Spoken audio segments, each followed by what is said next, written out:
Le thème de l'émission d'aujourd'hui, l'Évangile du rejet. On peut se poser la question, pourquoi un tel thème? Mais j'aimerais vous dire que la raison fondamentale, c'est parce que Jésus, pendant toute sa vie, puis honnêtement, encore aujourd'hui, Jésus est généralement rejeté. Jésus était à peine né que déjà le roi Hérode en voulait à sa vie.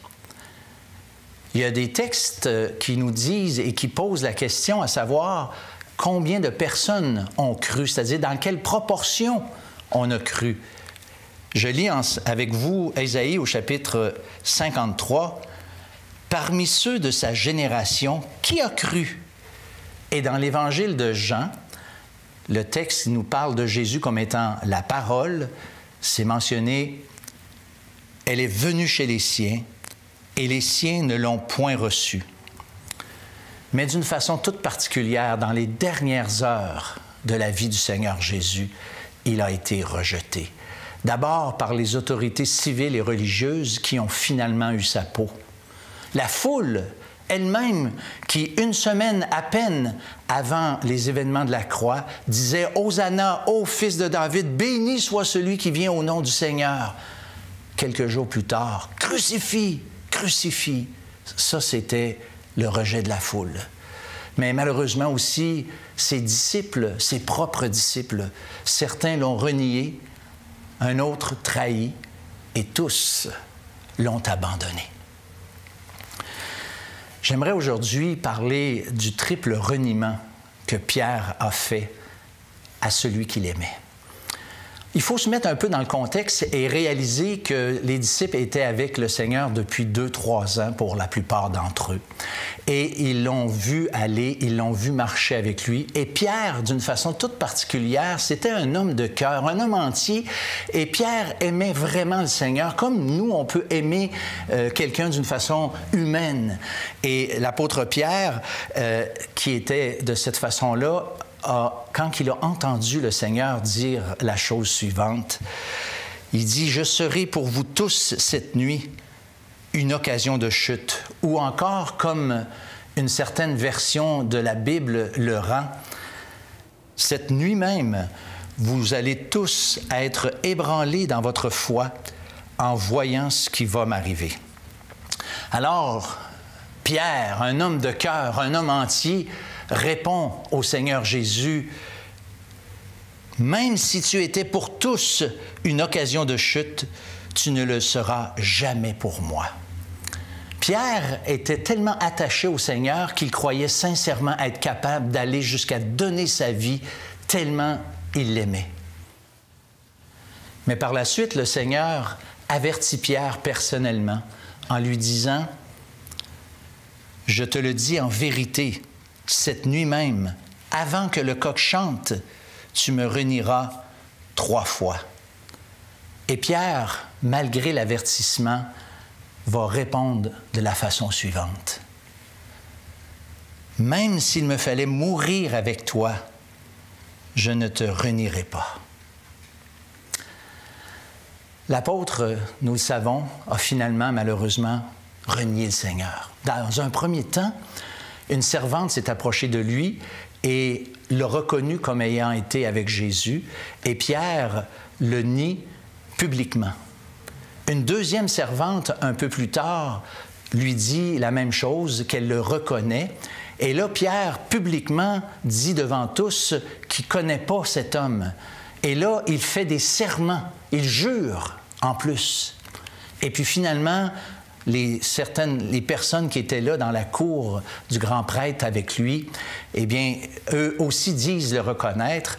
Et là, Pierre, c'est marqué, il jure, mais il fait des imprécations contre lui-même. Puis une imprécation, là, ça veut dire appeler la malédiction de Dieu sur lui s'il ment. D'ailleurs, une version de la Bible le rend de cette façon-là. « Je le jure, et que je sois maudit si ce n'est pas vrai. Je ne connais pas cet homme. » Aussitôt après, on entend le chant du coq. Et l'Évangile de Luc nous révèle un détail extrêmement intéressant, c'est qu'à ce moment-là, Jésus se détourne et regarde Pierre.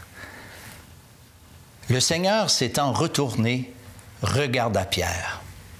C'est alors que Pierre craque littéralement, sort de cet endroit et pleure amèrement, nous dit le texte.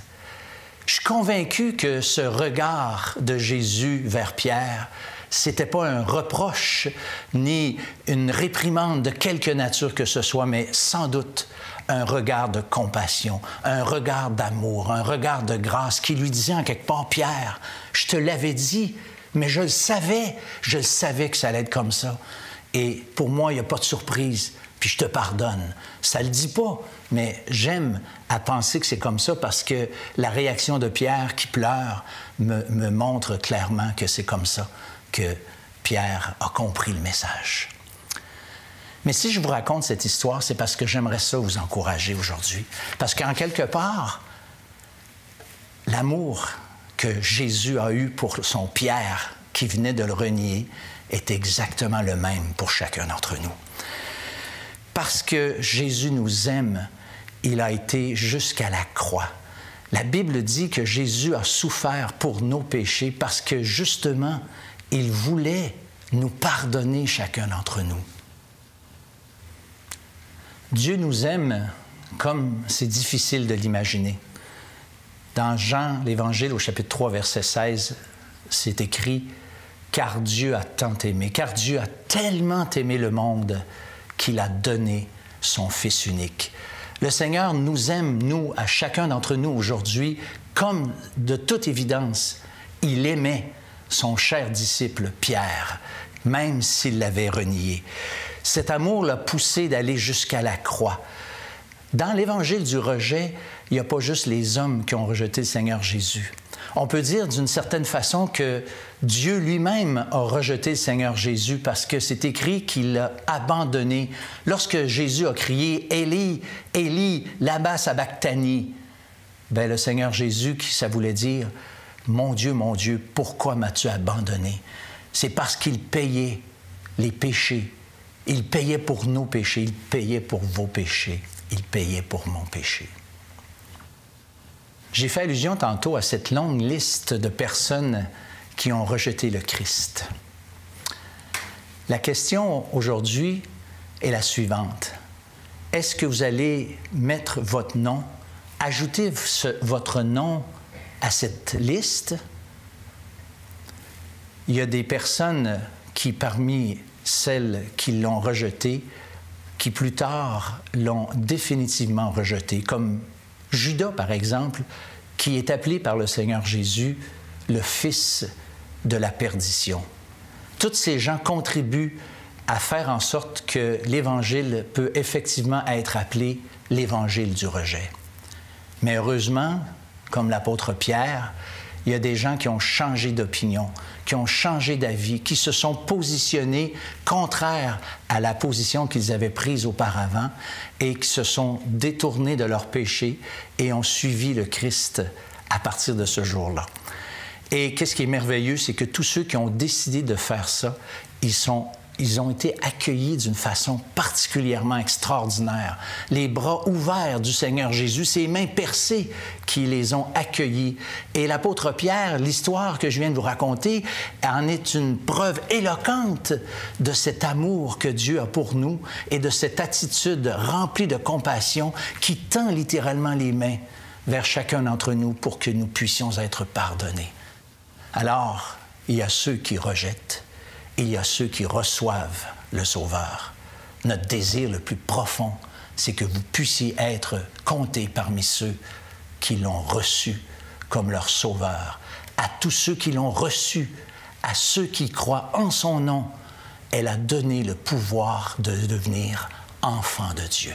C'est notre souhait, c'est notre désir, et c'est aussi l'appel que Dieu vous fait à chacun personnellement.